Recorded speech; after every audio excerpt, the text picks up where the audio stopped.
Hello and welcome to Apprentice Effects, the show that keeps you up to date on everything in and around New Milford. I'm your host, Erin Shaughnessy, here with your Apprentice Effects news update. Nearly a dozen students from Wesleyan University in Middletown, Connecticut, were hospitalized last Sunday after overdosing on a drug called Molly, also known as MDMA or ecstasy, officials say. Middletown police believe that the students ingested a bad batch of Molly and are investigating to find out where it came from. As stated in a letter by University President Michael C. Roth, one mistake can change your life forever, Roth wrote. If you have friends who are thinking about trying these kinds of drugs, remind them of the dangers. If you are aware of people distributing these substances, please let someone know before more people are hurt. Take a stand to protect your fellow students.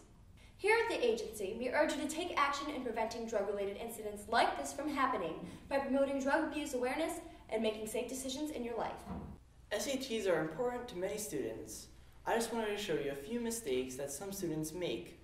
First thing you should know that SATs isn't a race. Seriously, your friends aren't going to high-five you if you beat them. When you're reading a passage, try to find evidence for your answers before you look at the answer choices. Also, make sure you're looking at the correct section of the reading passage. If the question gives you a line number, use them. In math, write parentheses around the substituted things. If you know that x equals -6 and your problem is y equals 14 minus x, you make sure that you don't switch the addition or subtraction. Write y equals 14 minus parentheses -6. Also, write out each step to solving the problem. Only do absolutely the simplest things in your head.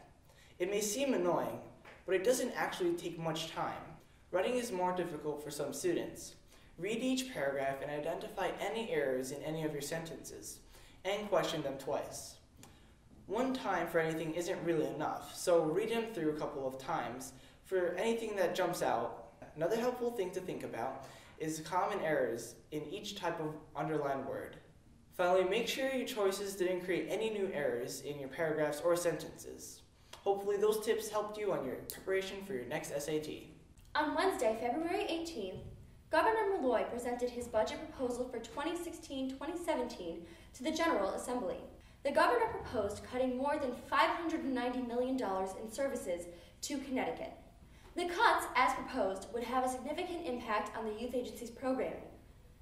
The agency has been informed that 40% of the state money that we have received has been summarily cut, meaning a loss of $11,000.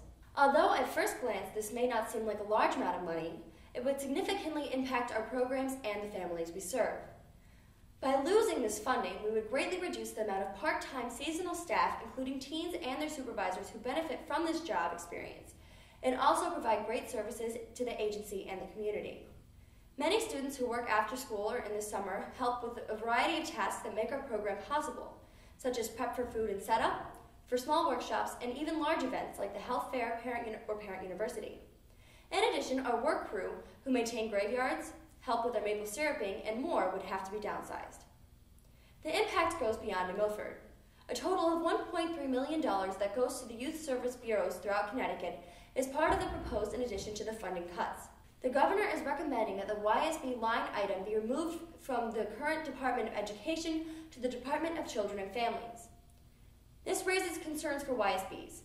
In the early 1990s, YSBs were switched from DCF to SDE. After many years of settling in, it seems to be a better fit than under DCF. We urge everyone who has been impacted by the New Milford Youth Agency services to contact their legislatures and show their support. This has been Erin Shaughnessy, and thank you for watching. We will see you tomorrow for more Apprentice Effects.